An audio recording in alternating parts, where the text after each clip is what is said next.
So we're here today at 316 Unfiltered podcast, but not with Nick. I don't know where he is, but with the very delightful Heather, Mrs. Heather, my wife. Well, we got the Bibles in front of us, and the Bibles are there because we get it wrong very easily.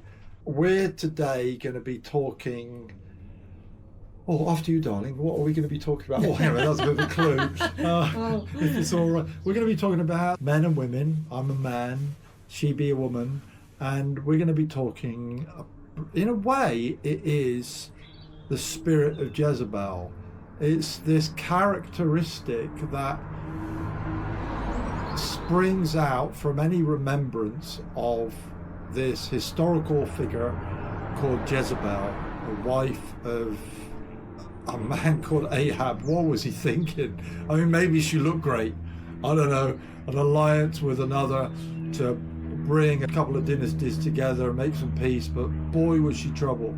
And you don't want to have anything, men, to do with Jezebel. And women, you really don't want to have anything to do with being a Jezebel, or latching on or liking a Jezebel. The power, the authority that they seem to have, the position, the character. And it takes people always down, takes marriages down, takes churches down, takes businesses down, takes societies down. Don't be a weak Ahab, don't be a strong Jezebel. But it's more complicated than that. So I brought my wife along to tell me the way that it actually is. Or maybe we can work it out. But we got a great partnership going on. We're sat by the log fire and we're here to talk about Actually, Ahab and it's Jezebel. Here 100%, because it's, you know, Jezebel 100% to blame for all the messes that seem to be so easily connected to her in her life. Well, she had a husband, and sometimes I get accused of bigging up the men and dissing the women. Rubbish. There are some truly rubbish men out there, and there are some truly rubbish women out there, if I can say that. And yes, I can. So that's where we're heading today. Okay, so what do we got? We got a reading. Where would we turn to if we wanted to know about Jezebel? So we are in 1 Kings 16, towards the end of that, where she comes on the scene and Ahab marries her. And she comes from a different country. So it says 1 Kings 16:31, and it came to pass, as though it had been a trivial thing for him to walk in the sins of Jeroboam the son of Nebat, that he took as wife Jezebel, the daughter of Ethbaal, king of the Sidonians. Clue! She's not from Israel, she's not a Jew. And as a consequence, directly after that it says, and he went and served Baal and worshipped him. It doesn't stop there though. Then he set up an altar for Baal in the temple of Baal, which he built in Samaria, and Ahab made a wooden image, or an Asherah pole, who I believe is a female deity and sometimes considered the wife of Baal. Probably. I'm not entirely sure. Not sure fertility is all going to be sexual and earthly. Ahab makes a wooden image. He did more to provoke the Lord God of Israel to anger than all the kings of Israel who were before him. Yeah.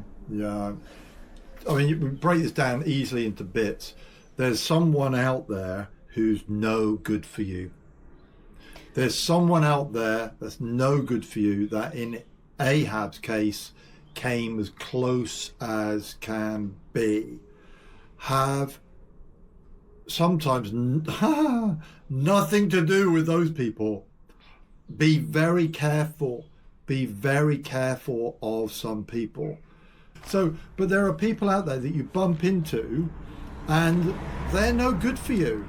She's no good for you. He's no good for you. You know, the classic thing. I remember watching an interview with Meatloaf. I don't know what his real name is now, but he was there pretty much at the assassination of Kennedy. Did you know that? Was he really? I think he was a teenager. But what we've got here is, I was remembering a story where he said a young man came to date his daughter, and the arrangements were made. He came to the door all dressed up in a suit, and I've, hello, Mr. Meat, I've come to take your beautiful daughter out. What time will you be back, and what are your intentions? Said Mr. Loaf, and whatever you want, son, father, father figure, whatever you want, Mr. And he gets into the door and he helps the daughter get in the car. It's all very polite. And then Milo says to the son, just a quick word, if you do anything wrong, if you break the golden rule, any of those golden rules, what are the golden rules? Don't break any of the golden rules. It'll be the last thing you do. Words to that effect. And you know what? There are some people not to mess with in life. And Jezebel, for all of the reasoning and thought that may have gone into it, and sometimes there's not a lot of thought. And I mean, he's already walking in the sins of Jeroboam, the son of Nebat, who's known as someone who leads people astray, leads them from the truth, takes them away from God's path for them. So he's already in that place. So unfortunately, because he's already in that place, when you're there, you're already making bad decisions. You're already making bad choices. You're already not looking in the right place for your wife. Yeah. And it means nothing to him. No. It doesn't mean anything to him. No. He is a character who is going to learn the hard way. I kind of feel more worry about Ahab and his slackness. I know there were some wonderful moments of sorrow. Well, it's interesting. I mean, good. There doesn't seem to have been any at any point for Jezebel. No. And it is scary. So there is a warning to us all to watch out for Jezebels. I think as a guy, I can spy them pretty easy. I could think of 3 or 4 that I've met through the years. There are some different versions, but they are, I was thinking of characteristics of them. One of the characteristics is they ain't quiet. Okay, so you're saying she's not quiet. Yeah. All right, so we need to find something to back that up. Okay.